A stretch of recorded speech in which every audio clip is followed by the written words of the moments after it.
Hi everyone, it's Janis here with another episode to help you build better daily structure and be in control of your life. For thousands of years, people have been exploring, expanding, and filling up the vast space around us in this world. We have been building cities to expand and advancing technology to create better lives for everyone. But now, we're at the point where people feel overcrowded, overscheduled, and they need to create space to get the relief. Whether you're a student, office employee, CEO of big corporation, or someone working from home, people are extremely busy all the time. And it doesn't seem to stop anytime soon. As the time goes on and everything is developing further, we will only get busier and busier. From one side, life becomes easier with new technology. We all have smartphones and computers, and we are connected to the internet 24/7. But from other side, we become overwhelmed with all the options that we have today, and that is often keeping people stuck and confused. So the question arises then, how can we deal with this new challenge in our lives in a way that it helps us? And the answer is that we have to learn to create space. Today, we'll take a look at the Derek Draper's book called Create Space to learn some strategies on becoming masters to create space for ourselves. So let's dive in. Number 1, raise your self-awareness. If you want to be good at what you do, you need self-awareness. This will help you to realize your strengths and weaknesses and what you need to focus on. With self-awareness, you'll be able to avoid potential problems, create better plans, and make better decisions. And the best way to raise your self-awareness is by reflection, looking at your actions and behavior in the past. By practicing reflection, people can increase their decision-making abilities and become better at whatever they do. Before making a decision, you should take time to reflect on possible side effects and any alternative options. Then, after taking action, you should analyze results and identify what went right and what went wrong. Doing this will guarantee you that you make fewer mistakes. Now, if the reflection is such a good tool, why people don't use it more often than only when someone is asking them to reflect? And the answer is very simple. It is because self-reflection is most often leading people to conclusions that are not positive. It is natural human behavior to move away from unpleasant feelings and move towards pleasant ones. This is why you'll see people taking elevator 10 times out of 10 instead of taking the stairs. The same goes for how most people spend their evenings after work. It is easier to sit down and watch some Netflix instead of head to the gym and exercise. Number 2, space for connecting with yourself and others. Another important thing is to create space for connecting with others and ourselves.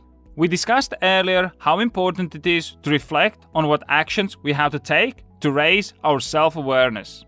Connecting with ourselves is more about looking within. It's about checking in to see within your body and mind and observing your emotions. As humans, we're subject to strong emotions that can control our actions and decision making. It is important to realize that everything that you do comes out of your mind. The best way to connect with yourself is to do daily check-ins. Sit comfortably and take a few deep breaths. Then ask yourself, how do you feel right now? If you're feeling overwhelmed by a lot of competing emotions, then imagine that you're just an observer, sitting above instead of being caught in the middle. Checking in is the way to grow your emotional intelligence. The strength of one's emotional intelligence is reflected in how adapted they are of controlling their own emotions. We also need space to build relationships with other people. Strong relationships are important in our personal and professional lives. And the best tool to nurture good relationships with others is to have a great conversations. Listen to what other people say and share your own experiences. Number 3, create space for learning. The learning never ends in our life. It is because life is always changing, meaning that you always have to upgrade your knowledge. When you are in school, you study all different kinds of subjects. When you start to work, then you learn about your role and best practices. When you have your first child, then you learn how to take care of the baby. The learning in our lives never stops.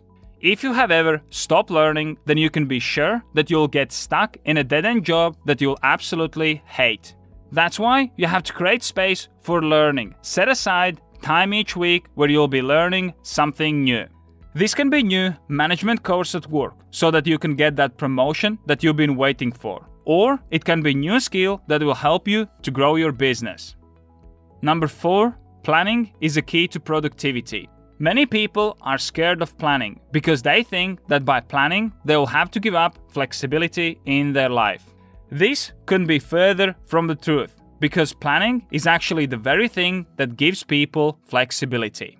Because when you plan your time, you can make it fit your needs. If you want to be more flexible, then plan more buffer time in your schedule. Or just change the schedule. Many people feel guilty about changing their plans, so they make a plan and then stick to it even if it's not good for them. Once you understand this concept that your plan is flexible and you can change it at any time, you'll have a new perspective on planning things. Number 5, you can only create space for doing by avoiding distractions. Distractions are all around us, and if we don't have a system to block them out, then we will always be struggling with our productivity. The best tip for keeping distractions away and be able to focus on important tasks is to use time blocking approach to plan your day. Once you have time block for each activity, it will be much easier to focus on that task. Also, don't forget to schedule time for common distractions. So if you plan to do some deep work for 2 hours, then you can follow that with 15 minutes of email or social media activities. By spending 15 minutes on typical distractions like email or checking on your phone will enable you to focus clearly when it's time to do some more deep work. If you just try to stay away from distractions for all day, then you'll be tempted more than if you would just have given yourself time to do that. If you want to manage your time better, have more structure in your life, and achieve your goals, make sure you check out my time planning application. You can set goals and track progress towards them, create time blocks and build your own daily structure, as well as log your time and measure your performance. Best of all, it's totally free, so press here to check it out right now. I'm working on new videos every day, so be sure you subscribe so you don't miss my next episode.